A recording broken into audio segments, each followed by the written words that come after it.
you don't have smell-o-vision. Right. But the rum water mixture was called grog, and everybody would get grog once a day. So the question, if it's so miserable, why would anybody become a pirate? Well, yeah, there's lots of reasons. Sometimes it's escaping from something. Maybe you've been arrested or going to be arrested soon for a crime, and you sign on to a pirate ship. Maybe you have a bad marriage, and you sign on as a pirate onto a ship. Lots of different reasons. Sometimes they were kidnapped or shanghaied, and they would be brought on without their own desire, but they were taken on. Escaped slaves is another. Slave. Sometimes they jumped ship from a naval ship where there was no future for them, and it's the idea of getting rich. So, and we'll talk tomorrow in our last show about somebody who a real privateer. Was a real privateer, and the story of Robinson Crusoe is based on his life. So we'll follow that up tomorrow. Question comes up: did pirates have pets? Arr. We really don't I'm doing know. The narration. Right. We don't actually know if they had pets, but we assume they did. They would come into a lot of these islands, and they'd find tropical birds that they knew they could sell or trade somewhere when they went to another port. So we assume that they picked up bird life.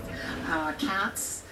Pirates are very superstitious, just like a lot of naval people are, and cats brought them good luck. And with all the rats they had, we have to assume that they would always have at least 1 or 2 cats on board too. So definitely. So. There you go. A pirate's life should be a merry life and a short one. Black Bart Roberts. And I love this one. Pirates' vices: too much rum, too little sense. So there's their moment. Everything else is commentary. Now they did have punishments, misbehaving, but I love this cartoon. I had to put it on there. Is a safety railing really necessary? Walking the plank, of course, is the greatest of all theatrical tricks, and it goes way back to, I think, even before Errol Flynn, and if any of you remember who Errol Flynn was. If you don't, then there's Johnny Depp, and we've got a number of others in between. But always the one great act was fighting your way to the end of the plank with the sword, managing to grab the rigging, swing yourself up. They didn't bother. It was too much trouble, and there were no movies in those days either. So if you were misbehaving, punishment, easiest way is just throw you over the side. And that's what was referred to as heave to. Much quicker. Why bother building a plank? Flogging.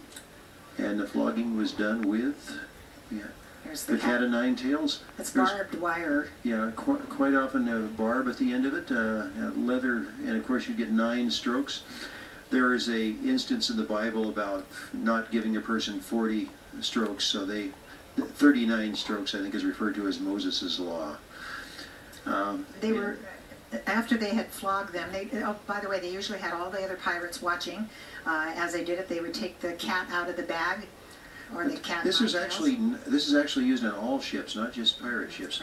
Right. That's right. Once the whip came out, the cat of nine tails was pulled out of the sack. They say, "Okay, the cat's out of the bag now." So that's where that expression came from. To watch this, and being as generous as pirates are, they would help them by putting water on all of the parts that they had hit them with, but unfortunately it was salt water, so they would then throw salt water on all the wounds, which quite often killed them. Marooning, as we said, was considered to be the worst. Yes. And it was saved for people that really had done something extremely bad. And hanging in chains or irons. The good thing about hanging in chains, if there is a good thing, is you're already dead. This was the punishment if you were caught by, let's say, the British or any of the other governments. This is how you were punished. If you were, they would get you, as you were dead, they would hang you at the shore in chains or a wire around you until you rotted, just to warn other people that this fate could happen. Then they'd cut you down, usually quite often tar you, so you'd last a good long time, and the birds would pick at the flesh, and then at a certain time they'd cut you down and let the crabs feed on the rest. And this was done, I know that, who was it? It was Captain Kidd or something like it. His body was up there for 2 years in London. But that's being a pirate. Now, here we want to talk about a few of the famous... Okay, here we go. Henry Morgan, none known as a plunderer of Panama. Panama was the richest place. The city of Panama is on the Pacific coast that the Spanish had, and they thought it was, they had forts and everything, and thought it was wonderfully defended against the Navy on that side. What they didn't count on was someone coming from the landward side over to the Caribbean side, and Henry Morgan managed to get a group of pirates together. He was actually a privateer, but a group of people together, crossed the Isthmus of Panama through the jungles and attacked Panama City from the back, totally undefended. And there was more gold than they could carry back. He really loved hitting the churches because that's where a lot of the gold was located, the Spanish gold was located. There was one cathedral where they heard the English were coming, and so they took the golden altar and quickly painted it over in white. It worked. It worked. But when he got back, he was so famous that, again, this is politics. The British government was a little hesitant on what to do with him. They really didn't want him back in England because they thought he might be too powerful a person. And so what do you do in a case like that? You promote him. They made him governor of Jamaica. And of course, to this day, you can find his picture on Captain Morgan's spiced rum. Although most of it's made in Puerto Rico now. I get the question quite often, were there women pirates? And definitely, yes, there were. There were the two probably most famous women pirates were Anne Bonny and Mary Read. Anne Bonny was an interesting character. She was born in Ireland, and she wanted to explore the world. Well, women couldn't do that. That was not acceptable. So she dressed up as a man and joined the British Army. I guess they mustn't have had much of a physical because she seemed to make it through the army.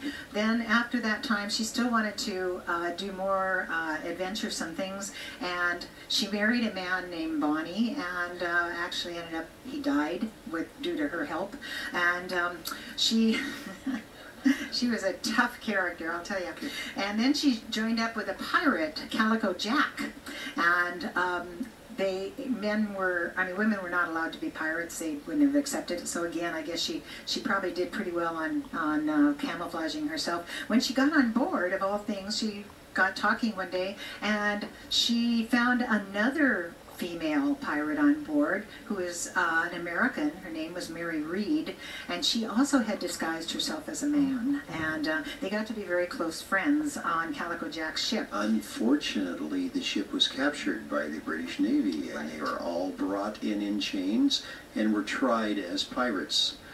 But these women were not stupid, and tell them what they did in court there, Donna, when the time we have. When the judge came to them, with all the other pirates they were trying, came to the two women they both claimed to be with child, that they were pregnant. Well, they knew that they said, would "My not... Lord, we plead our bellies." They definitely would not have killed an unborn child. That was so they put them in prison. We're not sure if they were or not. They ended up staying in prison.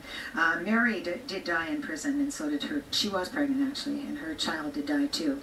Anne Bonny's father was very wealthy, and he got her out, bought her out, and then we never saw her again.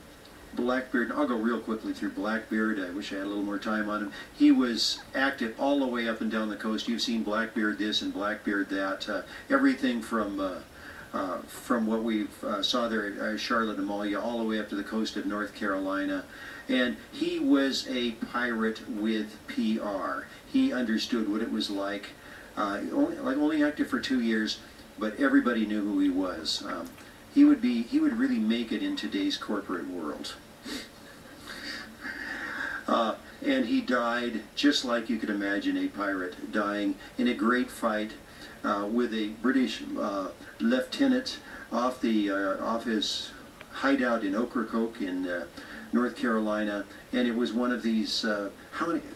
You have a record on how many stab wounds we get. He was hit by 5 musket balls. And 20 sword, and it went on and on, and finally Blackbeard was defeated. But it was amazing. I mean, he had here's the way he built his reputation. He put taper candles in his in his beard and light them on fire. He'd mix gunpowder with his rum. I mean, the reputation he has for somebody, and to just read up on Blackbeard. He was also literate, and so he understood the importance of this. Edward Teach was a real name of Blackbeard. William Kidd. William Kidd. This is a case of a privateer, William Kidd. He attacked an Armenian ship off the coast of Madagascar, and you've probably heard of Captain Kidd, and most people feel he had a great treasure. But he was hauled into court in London on charges of piracy. He said, "But I've got a letter of marque. It's on file with the Admiralty." And they looked, no letter of marque. And he just protested his innocence up one side and down the other. But he was hanged, as we say. The body was left there for 2 years. About 200 years later, somebody was going through the files in the Admiralty and came upon his letter of marque about 1901, which proves that there's nothing more dangerous than a file clerk with bad intentions. Now, people always said that Captain Kidd had a treasury, and it was never a buried treasure. I thought it was a model for Treasure Island. Right, but they never found it until December 4th, 2007. Some archaeologists were digging off of the coast of the United States, and Dominican Republic. Oh no, that's right. They'd come from the United States and went down to the Dominican Republic, and they found his chests of gold. And the ship it was one of the ships he captured, and the places close to the surface was only in 10 feet of water. So, all those days. So that was one of the ships. They also feel Oak Island, if you're familiar with that in Canada, may have been one of his sites, yeah. Oh yeah, that's Pirates in Literature. We'll be talking a lot more about Daniel Defoe tomorrow because of the story that we're giving you on Robinson Crusoe. And Long John Silver, we mentioned, of course, Treasure Island, really gave the archetype of what we have today. And Captain Hook, of course. Was fiction. Are there pirates today? Of course there are. But few of them wear eye patches or carry cutlasses. Some deal in illegal drugs, smuggle drugs. Some deal in illegal arms and immigrants. And some wear suits and ties and use spreadsheets. Those are the ones you really have to watch out for. So we've given you a little bit of idea of pirates. Tomorrow we'll talk more about it in our Robinson Crusoe story, which is actually a true story. Yo ho, a pirate's life for me. We pillage, we plunder, we rifle and loot. Some of the books we use in our research. We kidnap and ravage and don't give a hoot. Bring up me hearties, yo ho, a pirate's life for me. We extort, we pilfer, we filch and sack. Drink up me hearties, yo ho. Maraud and embezzle and even hijack. Drink up me hearties, yo ho, a pirate's life for me. We kindle and char, inflame and ignite. Drink up me hearties, yo ho. We burn up the city, we're really a fright. Drink up me hearties, yo ho. We're rascals, scoundrels, villains and knaves. Drink up me hearties, yo ho. We're devils and black sheep, greedy mad eggs. Drink up me hearties, yo ho, a pirate's life for me. We're beggars and fighters, ne'er-do-well cats. Drink up me hearties, yo ho. Tomorrow, check your schedule, because we don't know what time it is. We hope you've enjoyed this little bit of snippet of what pirate life is like. Thank you very much. Thank you. And I'll take any questions we've got outside. Yeah, John will be outside the door if you have some questions while I put the computer away. I love this, so the best thing about living in the 17th century was the lack of PowerPoint presentations. Since we spent our life making them. Thank you for coming, everyone.